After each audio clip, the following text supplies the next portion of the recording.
Kita Q&A boleh ya Bapak Bang Bendan dan juga Naomi. Ini ada pertanyaan dari netizen, seberapa perlu calon pasangan buat perjanjian pranikah? Wah, ini juga lagi hits nih di kalangan Gen Z, milenial gitu.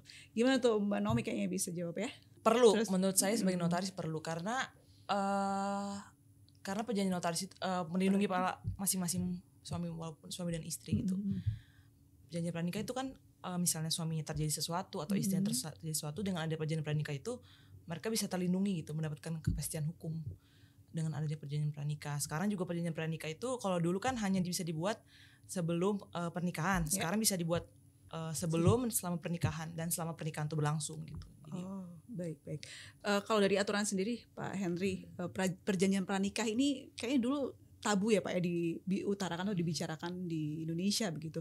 Tapi menurut dari sisi hukumnya seberapa penting sih Pak ini? Kembali ya, kalau namanya perjanjian itu kan ranahnya perdata, privat. Ya. Bagi yang punya kepentingan, berkeinginan, tentu tidak ada alasan untuk melarang. Tapi sekali lagi ini bergantung arahnya, ini sifatnya antisipatif sebetulnya. Kalau lihat dari Bene sama Naomi ini kan dua-duanya adalah soal mengemban profesi masing-masing. Setiap profesi tentu ada resikonya. Nah, jangan sampai kemudian resikonya Bene kemudian terjadi, Naomi yang harus menanggung, atau sebaliknya.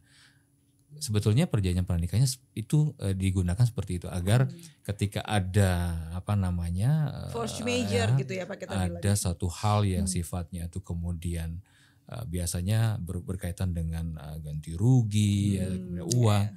Kasihan kan, ini mereka bekerja, kemudian karena tidak ada perjanjian kawin ya, prenuptial agreement itu, jadi semua piutangnya, semua utangnya menjadi bebannya. Nah, begitu juga sebaliknya. Nah, dengan perjanjian itu jelas ya. Ketika misalnya, ya mudah-mudahan sih enggak ya, terjadi Bene lagi produksi film, kemudian dia minta loan ke beberapa, akhirnya mungkin katakan kurang beruntung ya, tapi uangnya sudah terdeliver, kemudian wajib dibayar, ya tentu Naomi harus bayar karena tidak ada pemisahan harta. Jadi apapun yang Naomi punya, dia harus bertanggung jawab untuk membayar hutang dari suaminya. Seperti ini relate ya dengan bagaimana fenomena di masyarakat kita seperti pinjol ya Pak ya. Hutang pinjol termasuk tidak sih untuk akhirnya terpapar atau dampaknya ke istri atau pasangan? Mungkin saja itu banyak hal bisa terjadi. Inti dari prenuptial agreement itu tadi, jangan sampai hal-hal yang sifatnya ini mendukung untuk profesi katakan suami yang tidak tahu menahu istrinya menjadi beban untuk melunasinya gitu. Itu aja sebetulnya yang menjadi antisipatif, sifatnya antisipatif. Bukan, jangan dilihat yang lain-lain. Hartanya walaupun atas nama masing-masing tapi tetap bisa dinikmati bersama kepemilikannya. Dan ini menjadi penting ketika suami istrinya itu beda kewarganegaraan. Nah, itu lain lagi. Ketika dia berbeda kewarganegaraan, misalnya katakan Bene kan saya lihat orang Belanda ya kan, Belanda gitu kan. Jadi begitu misalnya mau beli apartemen atau mau beli rumah, harus punya perjanjian perjanjian kawin dengan Naomi. Kalau nggak bisa, karena warga negara asing tidak boleh memiliki rumah berdasarkan regulasi di Indonesia gitu. Jadi tahu nih kita ya, harus hati-hati yang punya pacar bule. Nah, harus dipikirkan tuh. Ada pertanyaan kedua, apa yang lebih ribet nih, nulis skenario film laris atau urus dokumen ke notaris? Waduh, pertanyaannya bingung juga ya, karena kan dua-duanya nggak merasakan dua-duanya gitu ya. Jadi sesuatu lebih gampang banget milih. Pasti lebih ribet nulis skenario film karena urus dokumen kan tinggal ke istri. Istri tinggal bilang harus apa yang harus dilakukan. Kalau mana gitu juga. Lebih gampang urus dokumen ke notaris, benar. Karena kalau dia bikin film itu harus di ruangan tersendiri gitu, nggak ada orang, nggak ada apa-apa. Dia harus mencari inspirasi gitu, jadi kayak ribet. Menurut Mbak Naomi ngapain kayak gitu gitu? Padahal seru ya. Iya. Dan suka masuk mengganggu. Masih ada nggak gitu loh? Takutnya juga ada kabar, takut. Oke, jadi tapi serunya di situ ya, karena berbeda, jadi suka saling ganggu. Oke. Mbak Nomi, ini kalau boleh tahu nih juga tantangan terberatnya selama menjadi notaris tuh apa aja? Bisa sekalian curhat nih sama Pak Ya. Henry. Sebenarnya di Saya sini boleh ke toilet dulu ya. Kabur. sebenarnya sih mau bilang terima kasih sama Kemenkum ya. Di sini ada Pak Henry. kasih. Terima kasih Bapak. Karena saya itu yang pertama kali dilantik pakai ujian CAT. Karena selama berapa tahun? 3 tahun. 3 tahun terakhir itu adalah satu dan lain hal antar organisasi tidak mengadakan UKEN, lalu Kemenkum membuat CAT untuk notaris seperti ujian CPNS gitu. Yang walaupun saya waktu itu war juga ujiannya, tempat lokasi ujian itu juga war.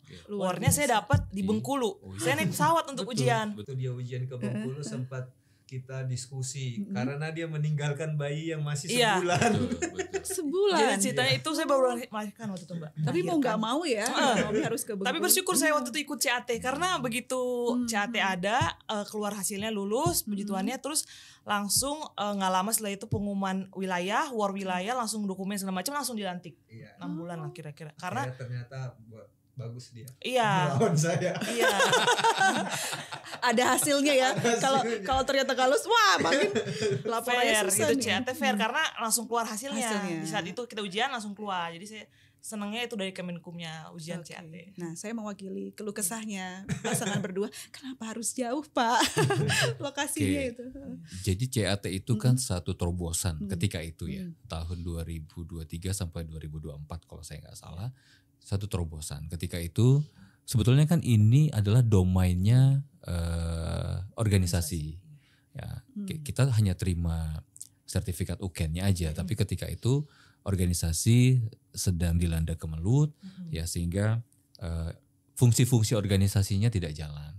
Nah, ketika itu pimpinan melihat loh, kalau kita diamkan kasihan ini yang sudah harusnya bisa diangkat tidak bisa diangkat hanya karena tidak punya sertifikat UKEN-nya. Akhirnya pemerintah ketika itu di JAHU mengambil sikap kita mengadakan namanya CAT itu. Itu 2 kali kita laksanakan dan itu membludak pesertanya karena memang banyak sekali. Nah, karena keterbatasan tempat, jadi kalau kita fokuskan dalam satu gedung, sepertinya tidak ada gedung yang mampu untuk mengakomodir itu semua. Akhirnya dibagilah ke beberapa kantor regional, kantor wilayah, ya kita laksanakan. Ya itu tadi war-nya, kita tidak bisa memilih bahwa kita di Jakarta mau ujian Jakarta, nggak bisa. Jadi di mana kita akan dapat, pokoknya kita masuk dulu, dapat kesempatannya, tempatnya di mana, yaitu rezekinya di situ. Ada yang sampai ke Sulawesi, ada itu masing-masing orang punya cerita. Gitu. Mungkin harapannya supaya ingat ya Pak ya, ini mendapatkannya tuh susah nih, kalau bisa harus amanah menjalankannya. Kalau sekarang udah nggak ada karena nggak ada. kemelutnya sudah selesai, Sudah selesai. jadi semua dikembalikan kepada organisasi ya di mana dia berada di situlah dia. Mbak Nomi ini kan notaris muda nih. Nah, ternyata tadi notaris juga banyak senior-senior yang jaringannya lebih kuat gitu ya. Ya, Sekarang meskipun usianya sampai 70 tahun. Iya, panjang.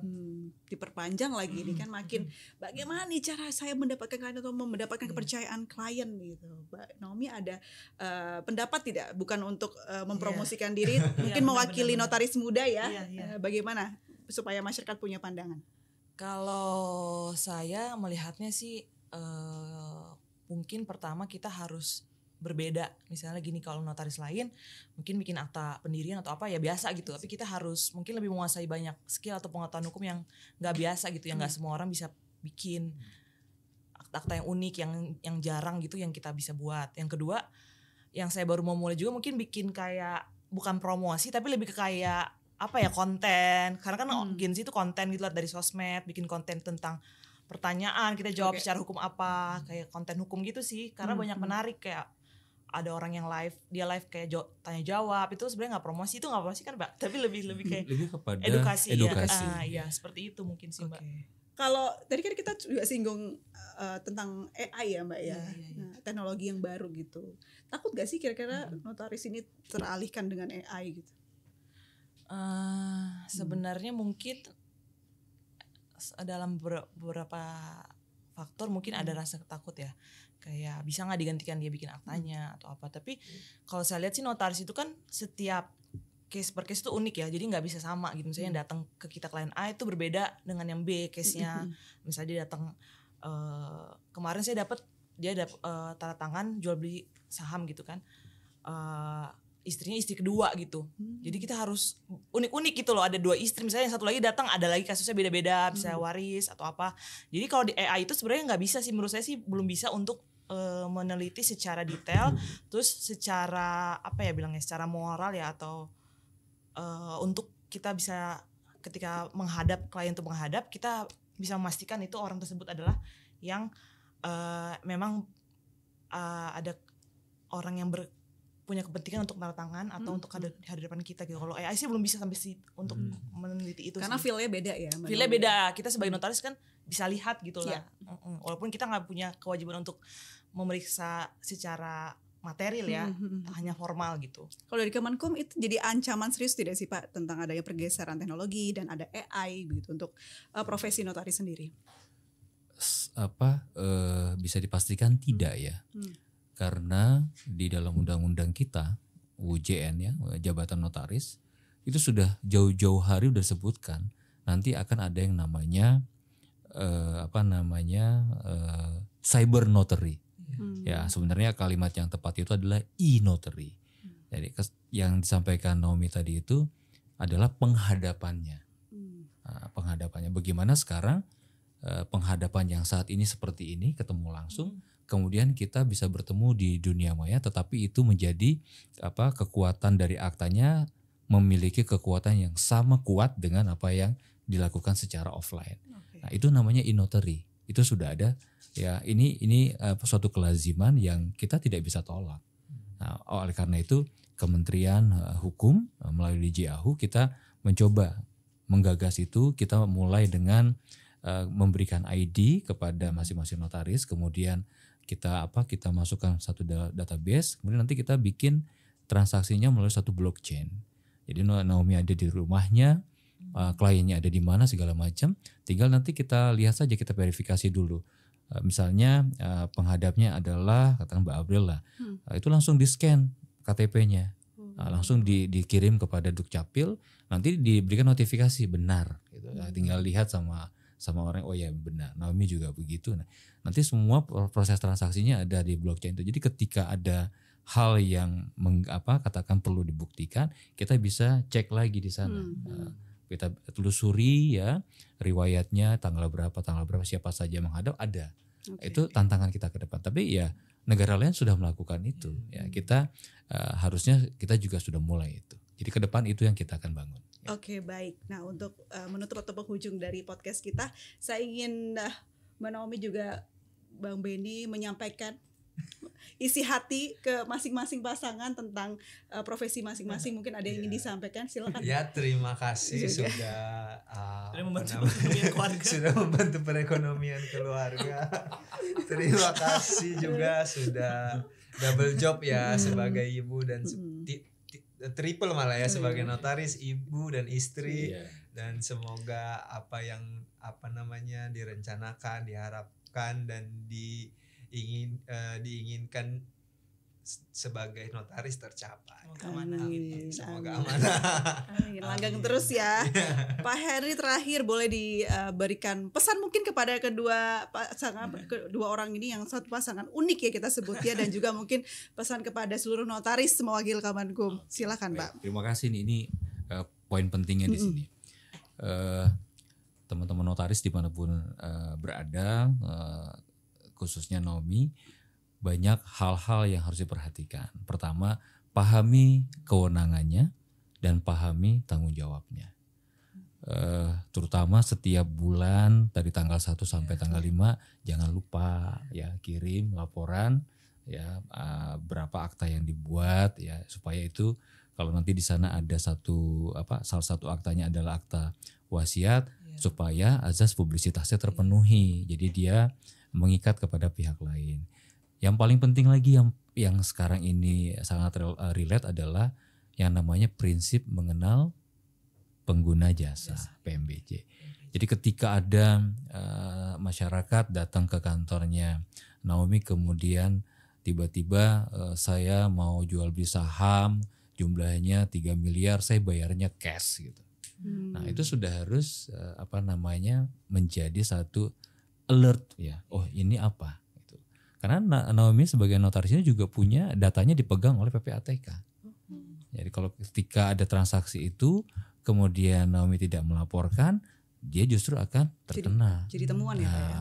Bisa jadi bagian pelaku tindak pidananya atau setidak-tidaknya menikmati hasil pidananya. Itu hal yang paling penting. Oh ya, yang paling penting lagi adalah jangan gunakan akun atau berikan akun kepada sembarangan orang, karena itu dampaknya dan tanggung jawabnya ada pada si pemilik akun yang notabene-nya adalah notaris itu sendiri. Juga begitu. Klien juga resikonya besar juga ya, kerugiannya besar ya Pak ya. Bisa jadi. Baik. Terima kasih Pak Hendri, terima kasih Sama-sama, Bang Beni juga sama-sama. Mbak Naomi. Sukses selalu. Dan teman-teman semua kita jadi belajar ya bahwa ternyata profesi notaris tuh bukan sekedar tahu tentang ilmu hukum, tapi juga tadi diceritakan menghadapi konflik, juga menjaga kepercayaan. Dan terkadang tak jarang juga dihadapkan oleh dilema moral yang harus dihadapin. Nah kita jadi tahu lebih dekat ya seperti apa profesi notaris tersebut. Kita berjumpa lagi di episode lainnya atau selanjutnya. Saya Aprilia Putri pamit, sampai jumpa. Bye-bye. Terima kasih.